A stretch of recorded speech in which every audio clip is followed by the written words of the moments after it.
Apakah kunut subuh itu ada dalilnya? Kunut subuh itu ada dalilnya. Kunut subuh terus menerus ada dalilnya. Hadisnya dhaif. Dhaif itu artinya apa?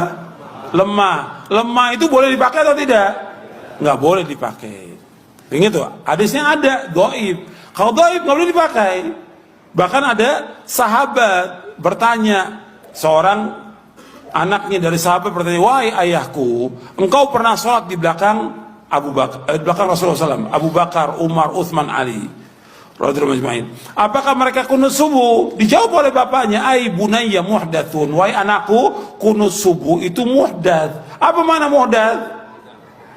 Beda. Bahkan lebih tegas lagi di Sunan Nasai dijelaskan, ai bunayya bid'atun, wahai anakku, kunut subuh itu bid'ah.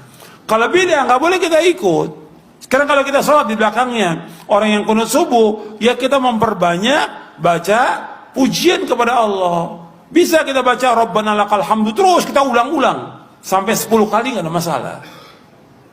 Bahkan Nabi pernah membaca li rabbil hamdu li rabbil hamdu li rabbil hamdu li rabbil hamdu terus sebanyak-banyaknya. Bab saat itulah saat memuji kepada Allah. Mereka kunut, biarkan mereka kunut. Kita baca pujian kepada Allah, jangan ikut kunutnya dia.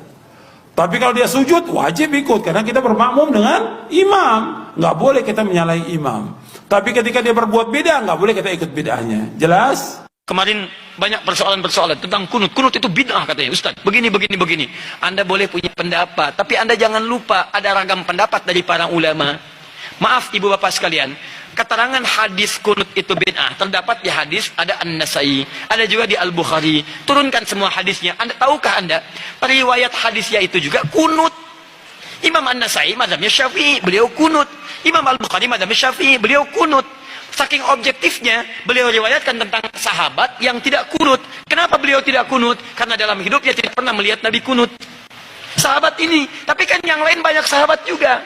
Di ketika Nabi berjalan, tidak semua sahabat ikut. Nabi ke Badar, sebagian sahabat ikut. Nabi ke Uhud, sebagian sahabat ikut. Tidak setiap tempat sahabat ikut semua. Saya mau ke Uhud ya, semua semadinah ikut ke Uhud. Madinah kosong. Saya ke Badar ya, saya ke Taif ya, apa semua ikut? Tidak, semua menyebar. Makanya ketika Nabi perjalanan, sebagian sahabat ikut. Nah, ada seseorang ketika berada di belakang Nabi, setiap dia sholat di belakang Nabi, dalam keadaan subuh, Nabi tidak kunut. Sedangkan sifat sahabat itu mengamalkan apa yang dilihat. Jadi yang dia lihat itu yang diamalkan. Misal, Wa'il bin Hujur, sholat di belakang Nabi, Nabi turun pakai lutut. Abu Hurairah sholat di belakang Nabi, Nabi turun sujud pakai telapak tangan. Walaupun keduanya tahu riwayat itu, tapi mohon maaf, mereka mengamalkan apa yang dilihat. Wa'il pakai lutut, Abu Hurairah pakai telapak tangan. Dua-duanya benar, yang salah yang pakai kepala duluan.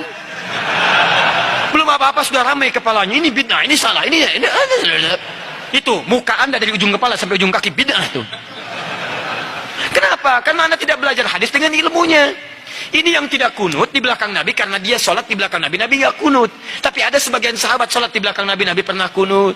Ada Abdullah bin Umar, Nabi mengajarkan kunut pada Al-Hasan cucunya.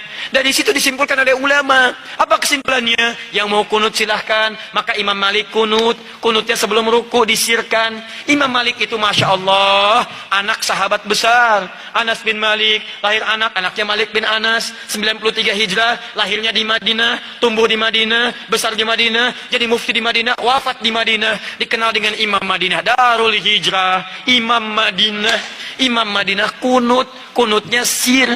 Imam Syafi'i muridnya Imam Malik, lahir tahun 150 Hijrah, kunut. Beda dengan gurunya, Syafi'i dijaharkan, kunutnya ba'da ruku, bangun setelah i'tidal dijaharkan. Bacaannya sama dari Nabi, Allahumma hdini fiman hadait. Kalau jadi imam, Allahumma hdina fiman hadait. Imam Abu Hanifah wafat tahun 150 Hijrah, memilih yang tidak kunut, ngambil hadis sahabat yang tadi. Karena kata beliau asalnya tidak kunut. Ada kejadian di Bir Maunah, Nabi kunut, setelah itu tidak kunut lagi. Maka disimpulkan kunut itu menurut saya tidak ada. Karena sementara saja, setelah itu tidak ada. Maka kembali ke asal, tidak ada kunut. Abu Hanifah tidak kunut, diamalkan itu dari yang tadi. Imam Ahmad datang kemudian, lahir tahun 163 Hijrah.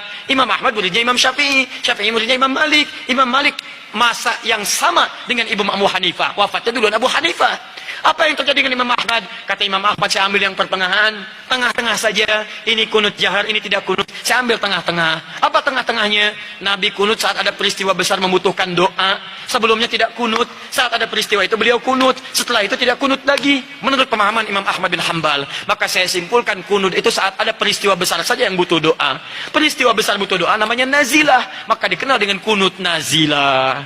Tapi hebatnya Imam Ahmad dengan Imam Syafi'i tidak ada masalah. Salat di belakang Imam Syafi'i beliau kunut. Imam Syafi'i salat di belakang Imam Ahmad beliau tidak kunut. Imam Syafi'i datang ke tempat Imam Abu Hanifah. Imam Abu Hanifah sudah wafat. Ketika beliau memberikan ilmu di tempatnya, kemudian diminta jadi imam saat subuh, beliau tidak kunut. Selesai itu kata muridnya, "Ya Imam, kenapa Anda tidak kunut?" Kata Imam Syafi'i, "Saya menghormati pendapat di tempat Imam Abu Hanifah yang tidak kunut." Luar biasa. Imam besar, ahli fikih, imam madhab, ahli hadis, paham hadisnya, tidak ada masalah. Antum bukan imam besar, jadi makmum kadang-kadang, Quran belum hafal, hadis belum tahu, Masya Allah, gara-gara masalah kunut, pada tidak ke masjid. Yang kunut benar, yang tidak kunut benar, yang salah yang tidak sholat subuh.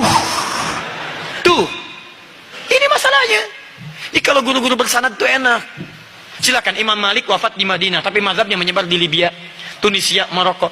Jadi kalau antum ingin melihat mazhab ahli Madinah dulu, prakteknya di Libya, prakteknya di Maroko, prakteknya di Tunis. Tiba-tiba datang orang sekarang yang tidak tahu ilmu mengatakan, Masya Allah, lebih bagus orang Madinah dibanding dengan orang Libya. Dipecah-pecah kita di situ.